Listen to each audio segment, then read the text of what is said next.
Hey, everybody. So, on the 29th of October, Egosoft, uh, founder, leader, Burned, I think that's how you say it. Not sure I've ever heard anyone say it out loud. Did a AMA, which is kind of just question answer on Reddit. In this video, we are going to go through some of the questions I picked out, see what they are in case you don't want to read through the whole thing. These are the ones I felt were kind of most important and see what they mean. Overall, it's pretty good. All right, so let's get to it. First up, will we be seeing 3.0 later combat missions generated based on actual attacks such as distress calls or revenge requests? This is definitely already the plan. So that's great to hear. War subscription missions are based on the principle the universe develops freely and missions are given based on events. So that's great to hear. A dynamic universe is why I play X. Whether it is as dynamic as we want it to be is a good question, but there's some other questions about that which are great. However, more mission-based things are really cool.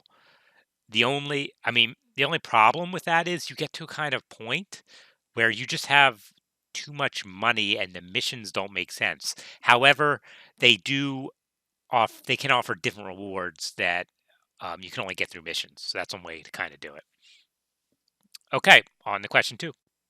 Will there be some expansion in diplomacy between factions? Will relations between factions be more dynamic or static as before?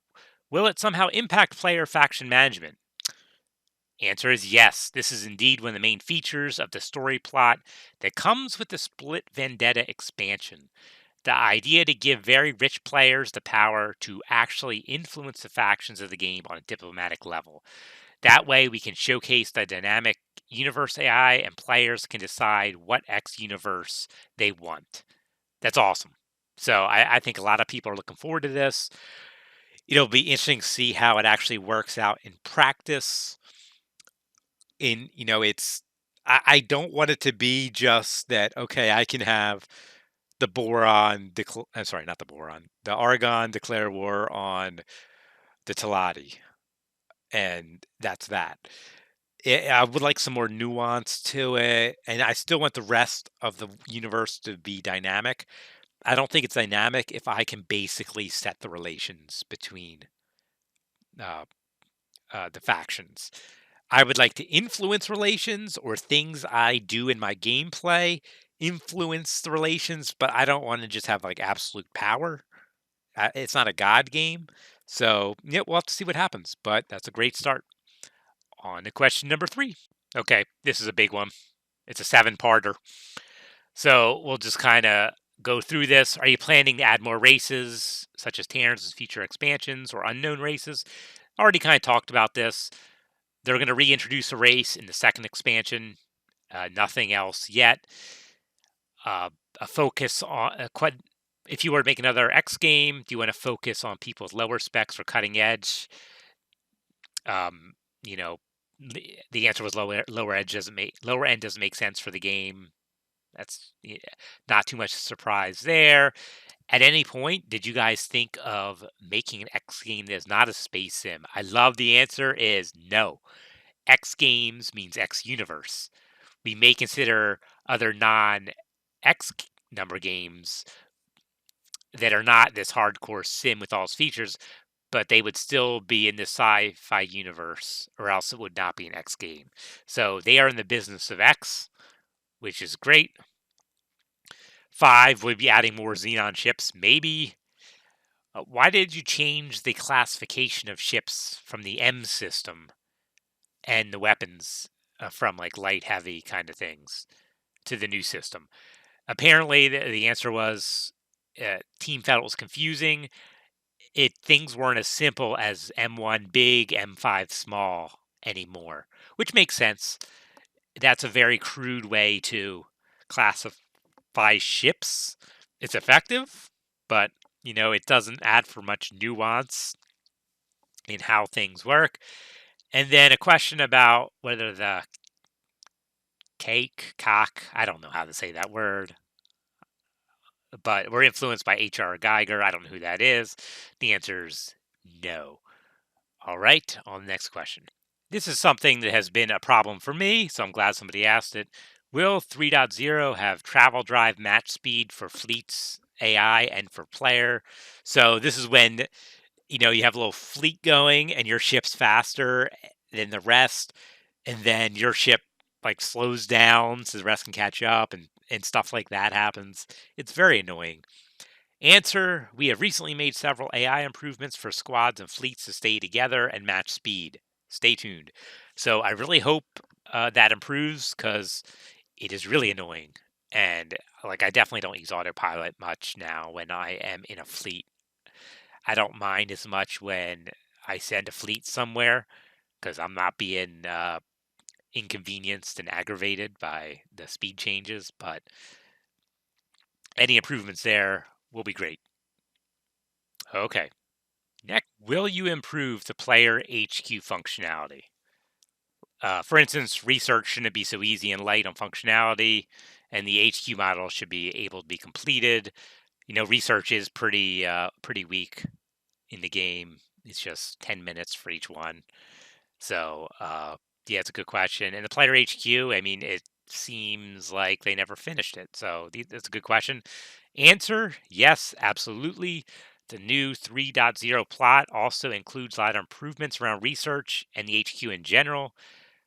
Um, so yeah, I am really looking forward to seeing what they do with that. I'm definitely going to start a new game with the HQ once 3.0 comes out. So I'll be looking forward to seeing what they do with that. I hope research is more engaging.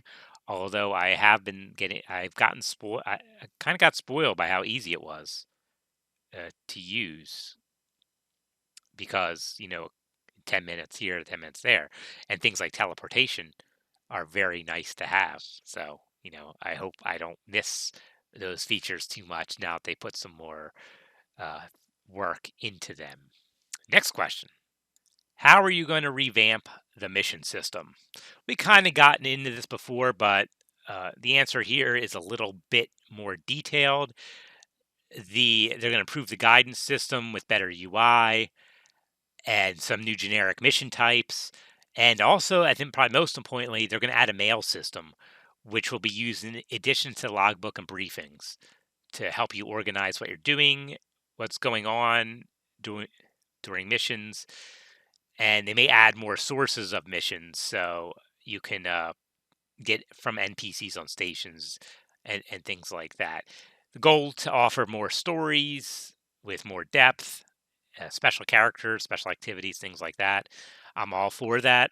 A mail system will definitely help in areas because mail's much more immutable. It's there. You're not going to miss it. You can delete it if you want, probably, but you don't have to. So I think that's a great system to kind of add in there, and then we can have a lot of fun with mods that make funny messages to email the players. So all good stuff there. More missions, they're good in the start, and it'll depend how engaging they are, whether a character who is advanced in the game will do them.